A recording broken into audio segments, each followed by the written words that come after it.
Indonesia dilirik Rusia sebagai lokasi investasi di Asia Tenggara. Pertumbuhan ekonomi di kisaran 5 hingga 6%, stabilitas politik, serta iklim investasi yang kian kondusif menjadikan Indonesia masuk dalam radar investor global. Ini tidak lepas dari turbulensi geopolitik global sepanjang tahun 2025 telah mengubah arah arus modal dunia.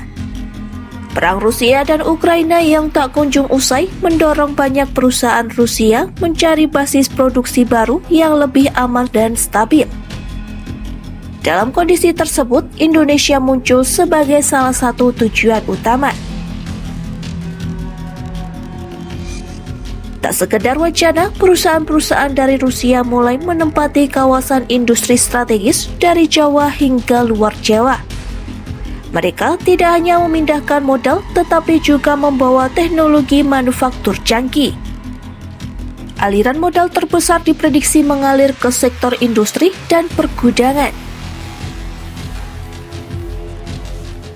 Sektor ini akan menjadi panggung utama pada tahun 2026 seiring kebutuhan ruang produksi yang terus meningkat. Rusia dikabarkan membangun basis produksi jangka panjang yang lebih aman dari resiko geopolitik.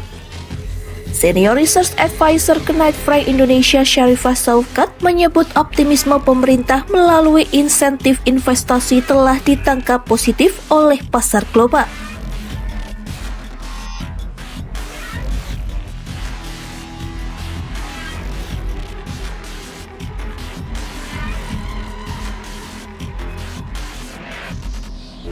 Dalam Property Outlook 2026, hampir 55% responden menilai pertumbuhan ekonomi Indonesia akan tetap stabil.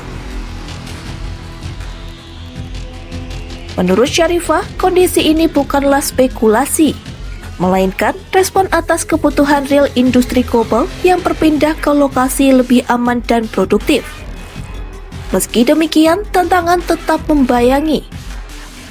Pelemahan daya beli, kenaikan harga tanah, serta inflasi menjadi variabel yang harus dikelola dengan hati-hati. Biaya operasional yang terus naik menuntut kawasan industri agar tetap kompetitif. Kebijakan PPN TTP dan insentif fiskal lainnya dinilai masih menjaga daya tarik Indonesia.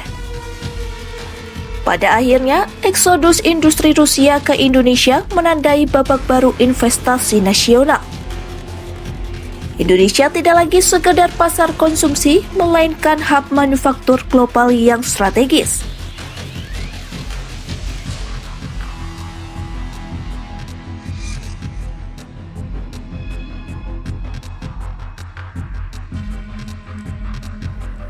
Country Director Knight Frank Indonesia Wilson Kalib menegaskan posisi Indonesia saat ini sangat menguntungkan.